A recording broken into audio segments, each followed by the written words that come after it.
নমস্কার বন্ধুরা, আজকে তোমাদের দেখাবো যে হ্যান্ড ফিডিং কী করে করে।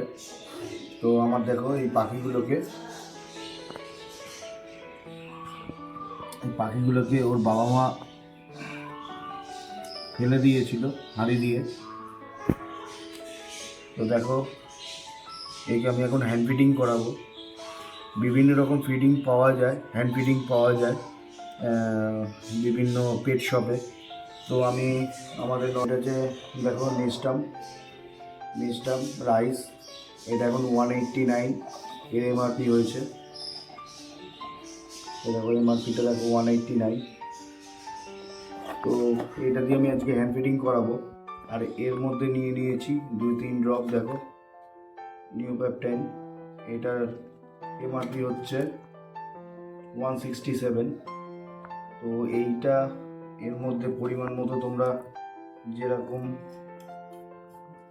2 ml কি 3 ml যা খাবে সেই হিসাবে নেবে জলটা। যেরকম আমি 3টে পাখির জন্য আমি দেখো নিয়ে আমি উষ্ণ গরম জল করেছিলাম। তো তার মধ্যে দেখো আমি এখানে নেস্টামটা গুলেছি। এটা দেখো না খুব গাঢ় আর না খুব পাতলা।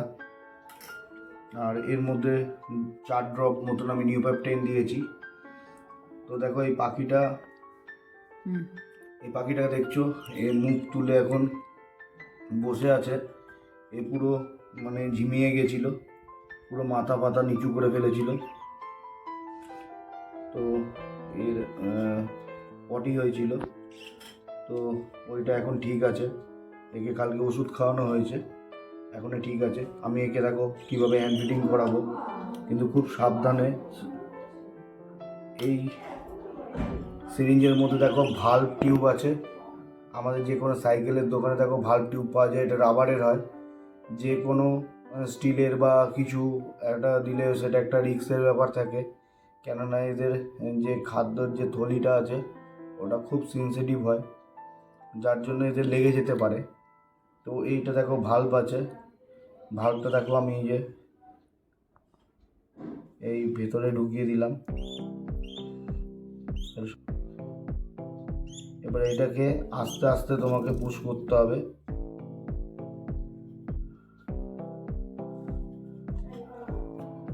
দেখো এটা খেয়ে নিল, আবার একটু তুলে আবার খাওয়াবো। ঠিক এইভাবেই হ্যান্ড ফিডিং করাতে হবে তোমাদেরকে এইভাবেই হ্যান্ড ফিডিং করাতে হবে। এইভাবে যেই পাখির মা বাবা হাঁড়ি দিয়ে বার করে দেবে, তোমরা তাড়াতাড়ি এই জিনিসটা দিয়ে হ্যান্ড ফিডিং করাতে পারো। এটাতে পাখি ভালো থাকে। এবং এর মধ্যে আমি যেটা বললাম, ওষুধটা অবশ্যই দিতে হবে, তাহলে ডাইজেস্টটা ভালো হবে, নিউপ্যাপটাইনটা ডাইজেস্টটা ভালো হয়। তোমরা এইভাবেই করার চেষ্টা করবে আর এইভাবে খাওয়ানোর চেষ্টা করবে। আমি আরেকবার দেখিয়ে দিচ্ছি, মুখটা ধরবে, ধরলে এটা খুব সাবধানে তোমাদের করতে হবে।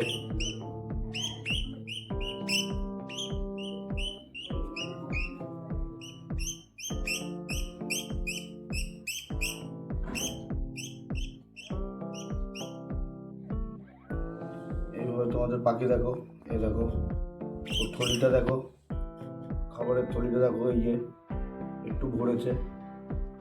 বেশি খাওয়ানো যাবে না, পরিমাণ মতোই খাওয়াতে হবে, নাহলে বেশি যদি খাইয়ে দাও, ওভারফিড করিয়ে দাও, তাহলে পাখির একটা রিস্ক থেকে যায়। এটা বারবার খাওয়াতে হবে, অল্প অল্প করে খাওয়াতে হবে। এখন খাওয়ালাম, ধরো তার 3-4 ঘন্টা 5 ঘন্টা পর যখন দেখবে এই খাদ্য থলিটা আবার দেখবে যে যখন কমে যাবে, তখন আবার তোমাদের ফিটিংটা করাতে হবে। এইভাবে হ্যান্ড ফিটিং করাতে হয়, আর খুব সাবধানে করবে, কেননা এরা একদম বাচ্চা তো খুব সেন্সিটিভ হয়।